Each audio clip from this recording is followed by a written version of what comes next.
As new IT rules for social media came into effect, no end to digital war between centre and tech giants. IT minister now tweeted on concerns of privacy breach, particularly on WhatsApp, reiterating that government respects the privacy of individuals, saying that normal users of messaging app have absolutely no reason to worry about the new guidelines. Meanwhile, Centre has sent another strongly worded letter to social media companies seeking details of compliance and asked the firms to appoint compliance officers. This has prompted a response by Twitter that has chosen to highlight what it calls intimidation tactics by police against its employees.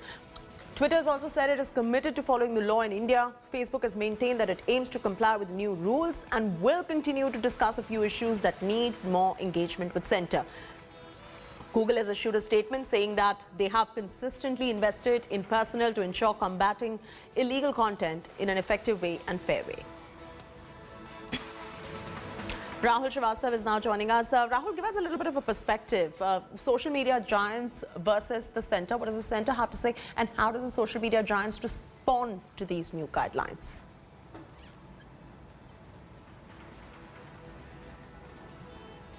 Jyoti, if you look at the rules which were announced on 25th February, the deadline for 3 months for compliance ended on May 25th. The rules came into play yesterday. The Centre has already sent out a letter to all significant social media intermediaries to provide them information with how they have complied with all the rules which were announced. Now, in a scenario like that, we find that Facebook and Google are playing a slightly safer game in terms, they seems to be less aggressive, saying that they are complying, though they have not complied with, but they are indicating a certain degree of reasonableness. But if you look at what the battle between the government and the Twitter, it seems, has really gone one step ahead. Though the law minister and the IT minister, Mr. Ravi Shankar Prasad, took to Twitter to post certain responses, the fact remains that the Twitter statement has a lot of messaging between the lines. When it says that we'll strive to comply with applicable law in India, it mentions a but.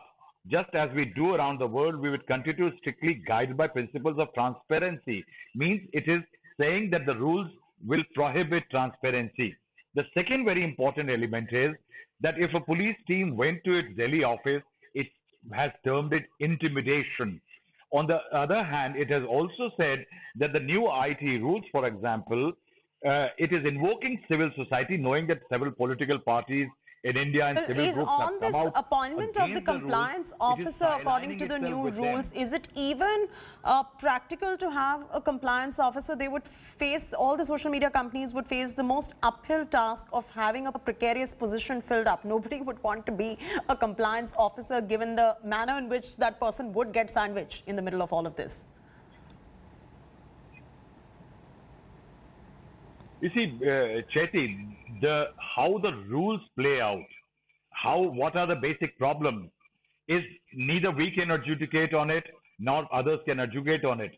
There is a commercial entity called Twitter, Facebook, Google, and others, and there is an administrative entity called the Government of India, which announced some rules. Now, if somebody had wanted clarification, somebody had problems, did they engage with the Government of India in seeking the question which answers to the question which you are asking, that how it is going to be easy for anybody to be a compliance officer, what is the need for a grievance officer, though there is a fact that there are several people who are aggrieved, have no place to question or get redressal. For example, last year in November, Meera Kumar, the ex-speaker of Lok Sabha, her Facebook account was blocked. She couldn't go anywhere. She didn't find anybody. And eventually there was street process, after which her account was unlocked. So there are many sides to the story. The fact is that Twitter today, instead of talking to the government or having talked in the past to the government about all the problems it could have faced, is virtually saying that it is working in public interest while the rules are not. So there is a certain degree of standoff happening now, where the Twitter as a company in India is standing strident on its own stand. And that seems to be that there is virtually no negotiation between the government, or a middle point between the government and Twitter. All right, leave it at that. Thanks, Rahul, for getting us the much needed perspective on this story.